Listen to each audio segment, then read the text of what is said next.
Alors là, je passe tout de suite la parole à Nadia. Voilà. Ouais, bonjour. Est-ce que tu nous entends? Ouais, je t'entends bien, ouais. Super, merci. Je passe la parole à Nathalie. Salut Nadia.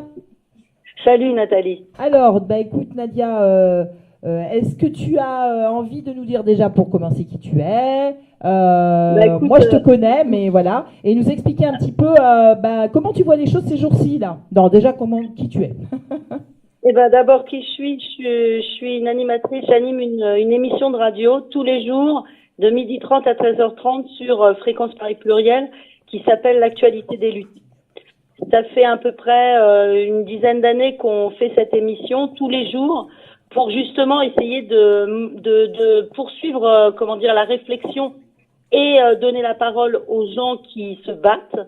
On donne vraiment la parole aux gens qui sont en lutte et qui essayent de réfléchir sur le monde tel qu'il est pour voir comment le modifier. Mis à part ça, mis à part le fait que j'anime cette émission de radio tous les jours, je suis très très mobilisée sur la question aussi carcérale. On en parle très très peu, mais aussi mais j'essaye de lier les différentes problématiques. On essaye de lier les différentes problématiques sur notre antenne, c'est-à-dire aussi bien donner la parole à des gens de banlieue que à des prisonniers, que à des travailleurs, et essayer de voir les liens qu'il y a entre ces différents secteurs, on va dire, ces différentes problématiques, pour voir qu'en fait, on a tous des intérêts communs à changer ce monde tel qu'il est. Tout à fait. Donc, justement, on parle de convergence. Ça fait très très peur au gouvernement cette histoire de convergence. Convergence des grèves, ils en parlent en ce moment. Ils ne croient pas à la convergence des grèves, tout comme ils ne croyaient pas à la convergence, à la colère. Donc ça nous donne bon espoir c'est ce que je disais récemment sur ma page Facebook, ça me donne bon espoir puisqu'ils ne voyaient pas la colère monter alors qu'elle monte. Ça veut dire bien donc que la convergence, elle, est aussi en train de se construire. Je sais, pour te rencontrer sur toutes les manifestations possibles et imaginables, que tu es toujours présente. Et je sais également, parce que mon petit doigt me l'a dit, que samedi tu étais partie sur l'AG des étudiants à Nanterre.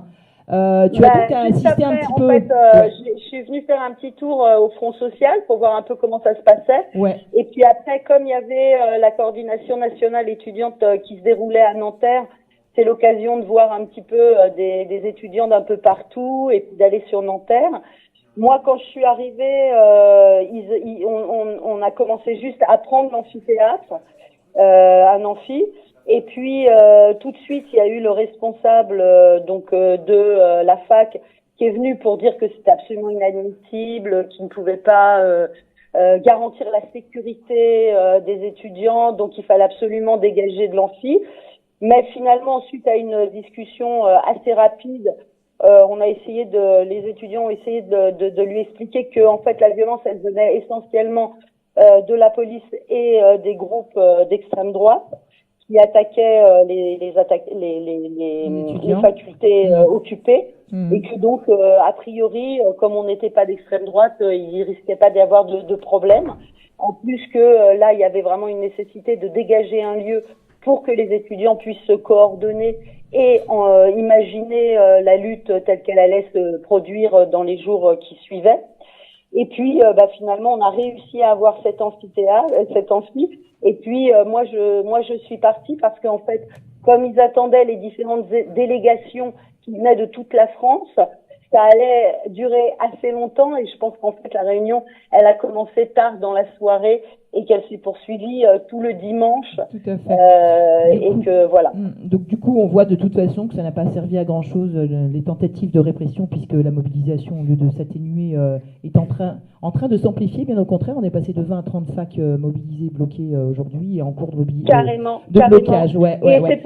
C'est pour ça que ce que nous on constate, c'est que pour une fois la répression presque elle galvanise les gens qui en sont victimes, puisque ce qui s'est passé à Montpellier a plutôt mis en colère les étudiants, et que du coup là le fait qu'il y ait les flics qui interviennent sur les facultés, ça a l'air de plus en fait mobiliser les étudiants et leur donner beaucoup plus de colère encore et une volonté beaucoup plus, une détermination plus grande pour continuer à occuper les facs et à organiser le mouvement contre la sélection et également la coordination des luttes, puisque dans l'ensemble des assemblées générales, il y a des représentants de postiers, de cheminots qui viennent et qui prennent la parole. Et enfin, cette convergence peut-être va avoir lieu. Peut-être, je dis peut-être parce que en fait, ce à quoi on assiste quand même, c'est pour le moment encore des mobilisations un peu séparées, même si depuis quelques mois, on a pu assister à la mobilisation du secteur de la santé, des EHPAD, des professeurs, des écoles, des facultés, des postiers, etc. Pour l'instant, on n'a pas été en capacité, pour le moment en tous les cas, d'organiser des journées de mobilisation, qu'elles soient de grève ou de manifestation conjointes. Donc c'est à construire encore. Ok, Nadia, bah écoute, on est entièrement d'accord. Moi, ce que j'ai vu aussi, c'est que la répression, et comme tu le disais tout à l'heure, elle a plutôt tendance à renforcer le mouvement. Ça ressemble un petit peu à mai 68 en gardant toute mesure de comparaison, parce qu'encore une fois, j'ai horreur de ce genre de comparaison. Mais par contre, ce qui est sûr, en tout cas, c'est qu'ils avaient essayé de réprimer, ils avaient essayé de taper sur les jeunes, et à chaque fois qu'ils font ça, ça radicalise en plus, ça nous donne encore plus en la rage. Et là, l'appel que Nathalie a lancé, d'aller soutenir dans les AG de fac et d'aller dès demain à Nanterre, etc. Je ne sais pas si on pourra y aller les uns les autres, mais ce qu'on va tout faire, c'est être très attentif à participer un maximum à l'Interpro. On va devoir te laisser, Nadia, en te remerciant vraiment de nous avoir fait l'amitié d'être avec nous des petits amateurs de radio, nous des petits bricoleurs de radio. Non, c'est super.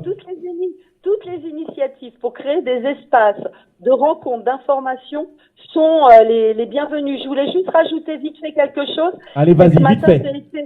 J'ai été à l'Assemblée Générale des cheminots à Gare du Nord et c'était très réjouissant parce que ce soit les cheminots du Landy, du Bourget et de Gare du Nord, ils ont tous décidé que les journées de grève saute-mouton, il y en avait marre et qu'à partir du 13, ils partaient sur des grèves reconductibles.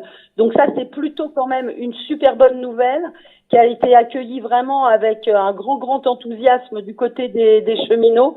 Et du coup, ça laisse des perspectives pour les différents secteurs de se mettre en grève, elles aussi, à partir du 13.